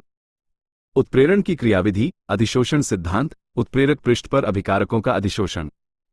एक मध्यवर्ती संकुल का निर्माण। उत्प्रेरक सतह से उत्पादों का विशोषण। आधुनिक अधिशोषण सिद्धांत का तंत्र उत्प्रेरक की सतह पर अभिकारकों का विसरण। अभिकारक अणु सबसे पहले उत्प्रेरक की सतह की ओर प्रसारित होते हैं या बढ़ते हैं। यहीं से अभिक्रिया प्रारंभ होती है और उत्प्रेरक अणुओं के लिए एक उपलब्ध सतह प्रदान करता है। अभिकारक अणुओं का अधिशोषण। एक बार जब अभिकारक अणु उत्प्रेरक की सतह पर पहुंच जाते हैं तो वे अधिशोषित हो जाते हैं, अर्थात वे सतह पर चिपक जाते हैं। ऐसा उत्प्रेरक की सतह पर उपस्थित रासायनिक बलों या मुक्त संयोजकता के कारण होता है, जो उत्प्रेरक सतह पर रासायनिक अभिक्रिया। इस अवस्था में अधिशोषित अणु रासायनिक अभिक्रिया से गुजरते हैं। अक्सर उत्प्रेरक की सतह पर अस्थायी रूप से मध्यवर्ती यौगिक का निर्माण होता है, जो रासायनिक रूप से अभिकारकों को उत्पादों में बदलने में सहायता करते हैं। अभिक्रिया उत्पादों का विशोषण। अभिक्रिया होने के बाद निर्मित उत्पाद उत्प्रेरक की सतह से मुक्त हो जाते हैं। इस प्रक्रिया को विशोषण कहते हैं। एक बार जब उत्पाद का विशोषण हो जाता है तो सतह अभिक्रिया के दूसरे चक्र के लिए मुक्त हो जाती है। उत्प्रेरक से दूर उत्पादों का विसरण। अभिक्रिया उत्पाद उत्प्रेरक सतह से दूर प्रसारित होते हैं, जिससे चक्र पूरा हो जाता है और उत्प्रेरक को बिना उपभोग या परिवर्तन के आगे की अभिक्रियाओं में भाग लेने की अनुमति मिल जाती है। औद्योगिक उत्प्रेरकी प्रक्रम के उदाहरण हाब प्रक्रम। लोहे को उत्प्रेरक के रूप में उपयोग करके अमोनिया N-2 जोड़ 3H-2 राइटारो 2NH-3 का संश्लेषण। संस्पर्श प्रक्रम। उत्प्रेरक के रूप में वेनेडियम पेंटाऑक्साइड V-2O-5 का उपयोग करके सल्फ्यूरिक अम्ल SO-2 जोड़ O-2 राइटारो SO-3 का निर्माण। जियोलाइटों का आकार वर्णात्मक उत्प्रेरण। जियोलाइटों का आकार वर्णात्मक उत्प्रेरण जियोलाइटों की अभिकारक और उत्पाद अणुओं के आकार और आकृति के आधार पर वर्णात्मक उत्प्रेरकी अभिक्रिया करने की क्षमता को संदर्भित करता है। जियोलाइट त्रिविमीय नेटवर्क संरचना वाले क्रिस्टलीय एल्यूमिनोसिलिकेट होते हैं, जिनमें विशिष्ट आकार के रंध्र और कोटर होते हैं। ये रंध्र केवल कुछ अणुओं को ही प्रवेश करने देते हैं जो उनके विमीय में फिट होते हैं। इस प्रकार उन अणुओं के लिए अभिक्रियाओं को सुविधाजनक बनाते हैं, जबकि अन्य को बाहर रखते हैं। ये गुण पेट्रोसान उद्योगों, विशेष रूप से हाइड्रोकार्बन भंजन और समावयवन जैसी प्रक्रियाओं में जियोलाइटों को अत्यधिक प्रभावी बनाता है। एक सामान्य जियोलाइट उत्प्रेरक ZSM5 है, जिसका उपयोग अल्कोहल को हाइड्रोकार्बन में बदलने के लिए किया जाता है, जैसे मेथनॉल को गैसोलीन में बदलना। एंजाइमों द्वारा जैव रासायनिक उत्प्रेरण। एंजाइम जैविक उत्प्रेरक हैं जो जीवित जीवों में जैव रासायनिक अभिक्रियाओं को तेज करते हैं। इस घटना को जैव रासायनिक उत्प्रेरण के रूप में जाना जाता है और जिम्मेदार एंजाइमों को जैव रासायनिक उत्प्रेरक कहा जाता है। कई एंजाइमों को परिशुद्ध क्रिस्टलीय अवस्था में पृथक और प्राप्त किया गया है और एंजाइम का पहला प्रयोगशाला संश्लेषण 1969 में प्राप्त किया गया था। एंजाइम उत्प्रेरित अभिक्रियाओं के कुछ उदाहरण यहाँ दिए गए हैं। इक्षु शर्करा का प्रतिलोमन। इन्वर्टिस एंजाइम इक्षु शर्करा सुक्रोस को ग्लूकोस और फ्रुक्टोस में परिवर्तित करता है। ग्लूकोस का किण्वन। एंजाइम जाइमेज ग्लूकोस को एथिल अल्कोहल और कार्बन डाइऑक्साइड में परिवर्तित करता है। स्टार्च का माल्टोज में परिवर्तन। डायस्टेज स्टार्च को माल्टोज में रूपांतरित करने में उत्प्रेरक का कार्य करता है। माल्टोज का ग्लूकोज में परिवर्तन। माल्टेज एंजाइम माल्टोज को ग्लूकोज में परिवर्तित करता है। यूरिया का अपघटन। यूरिएच यूरिया को अमोनिया और कार्बन डाइऑक्साइड में अपघटित करने में सहायता करता है। प्रोटीन विखंडन। पेट में पेप्सिन प्रोटीन को पेप्टाइड में टूट जाता है और आंत में ट्रिप्सिन पेप्टाइडों को एमिनो अम्लों में परिवर्तित करता है। दूध का दही में परिवर्तन। दही में उपस्थित लैक्टोबैसिलस एंजाइम दूध को दही में परिवर्तित करने में उत्प्रेरक का कार्य करता है। एंजाइम अभिक्रिया तालिका। एंजाइम स्रोत। एंजाइमी अभिक्रिया invertase yeast sucrose right arrow glucose और fructose zymase yeast glucose right arrow ethyl alcohol और carbon dioxide diastase malt starch right arrow maltose maltase yeast maltose right arrow glucose urease soybean urea right arrow ammonia और carbon dioxide pepsin आमाशय protein right arrow amino अम्ल। क्या आप अब colloidal अवस्था colloidal state के बारे में जानकारी चाहते हैं? और फॉर्मेटिंग को मूल टेक्स्ट के अनुसार रखा है। पृष्ठ रसायन विज्ञान कोलाइड, कॉलॉइड, कोलाइडी तंत्र में एक परिक्षिप्त प्रावस्था, कण तथा एक परिक्षेपण माध्यम शामिल होता है। कोलाइड कणों का आकार 1 नैनोमीटर और 1000 नैनोमीटर के बीच होता है। कोलाइडी तंत्र के प्रकार सोल, किसी तरल पदार्थ में ठोस परिक्षिप्त, जैसे स्याही, रक्त। जेल, किसी ठोस पदार्थ में तरल पदार्थ परिक्षिप्त, जैसे जेली। एरोसोल, किसी गैस में तरल या ठोस परिक्षिप्त, जैसे कोहरा, धुआं। कोलाइड के उदाहरणों की तालिका परिक्षिप्त प्रावस्था परिक्षेपण माध्यम कोलाइड का प्रकार उदाहरण ठोस ठोस ठोस सॉल कुछ रंगीन कांच और रत्न प्रस्तर। तरल सॉल्पेंट कोशिका पदार्थ। गैस एरोसोल धुआं, धूल तरल ठोस जेल पनीर, मक्खन, जेली। तरल पायस दूध, बालों की क्रीम। गैस एरोसोल कोहरा, धुंध, बादल, कीटनाशक स्प्रे गैस ठोस ठोस सोल प्यूमिस पत्थर, फोम रबर। तरल फोम फेन, फैंटी गई क्रीम, साबुन के झाग। अन्योन्य क्रिया के आधार पर कोलाइड का वर्गीकरण द्रवरागी कोलाइड, लायोफिलिक कॉलॉइड्स, विलायक को स्नेह करने वाला कोलाइड जो स्थायी और उत्क्रमणीय होते हैं, जैसे जल में स्टार्च। द्रवविरागी कोलाइड, लायोफोबिक कॉलॉइड्स, विलायक से घृणा करने वाला कोलाइड जो अस्थायी और अनुत्क्रमणीय होते हैं, जैसे गोल्ड सॉल। परिक्षिप्त प्रावस्था के कणों के प्रकार। परिक्षिप्त प्रावस्था में कणों के प्रकार के आधार पर कोलाइड को इस प्रकार वर्गीकृत किया जा सकता है। बहुआण्विक कोलाइड, बड़ी संख्या में छोटे अणुओं का पुंज, जैसे सल्फर सॉल। बृहदाण्विक कोलाइड, बड़े अणु एक माध्यम में परिक्षिप्त होते हैं जो एक कोलाइडी तंत्र बनाते हैं, जैसे स्टार्च, प्रोटीन। सचारी कोलाइड, मिसेल, ये साबुन या अपमार्जक के विलन की तरह उच्च सांद्रता में अणुओं के पुंजन से बनते हैं जो मिसेल बनाते हैं। कम सांद्रता में वे सामान्य विद्युत अपघटय की तरह कार्य करते हैं। कोलाइड बनाना परिक्षेपण विधियां। बड़े कणों को कोलाइडी आकार में तोड़ना, उदाहरण के लिए कोलाइड मिल। संघनन विधियां।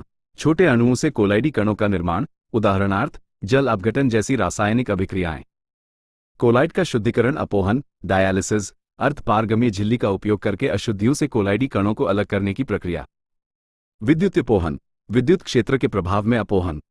आवेश के आधार पर सॉल का वर्गीकरण धनावेशित सॉल, ऋणावेशित सॉल, जलयोजित धातु ऑक्साइड, जैसे Al_2O_3, XH_2O, Cro_3, XH_2O, Fe_2O_3, XH_2O, धातुएं जैसे तांबा, चांदी, गोल्ड सॉल, क्षारीय रंजक पदार्थ जैसे मेथिलीन नील सॉल, धात्विक सल्फाइड जैसे As_2S_3, Sb_2S_3, CD sol, haemoglobin, रक्त, अम्लीय रंजक पदार्थ जैसे एओसिन, कांगो रेड सॉल, ऑक्साइड जैसे TiO_2 सॉल, स्टार्च, गेंद, जेलेटिन, मधु, चारकोल। महत्वपूर्ण कोलाइडी परिघटनाएं।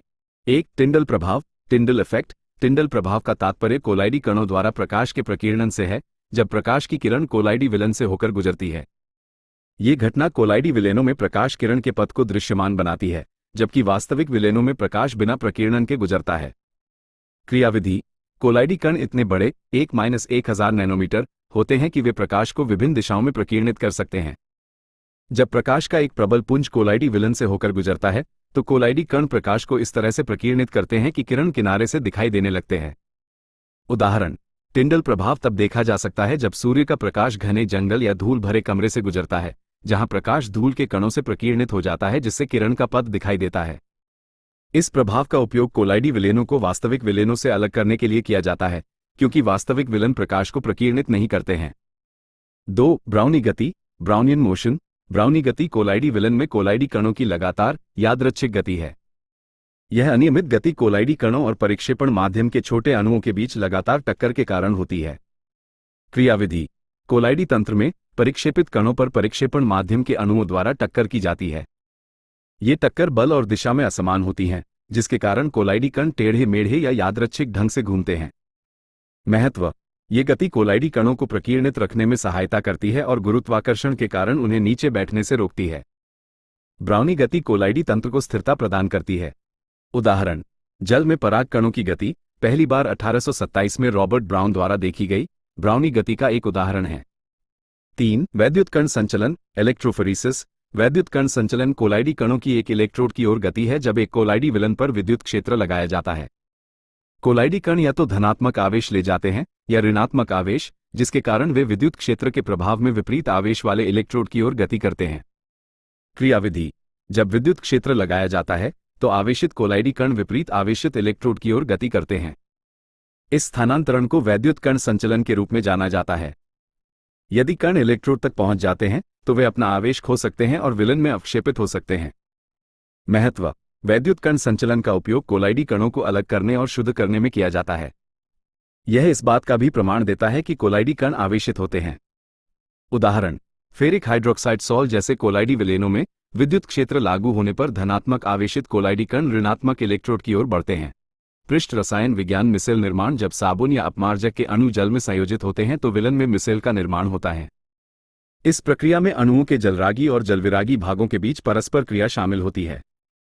साबुन की संरचना: साबुन आमतौर पर वसीय अम्ल का सोडियम या पोटेशियम लवण होता है, जैसे सोडियम स्टीरेट, जिसे RCOO जोड़ के रूप में दर्शाया जाता है। साबुन आयन में दो भाग होते हैं: अध्रुवीय पुच्छ जलविरागी, लंबी हाइड्रोकार्बन श्रृंखला R जो जल प्रतिकर्षी होती है।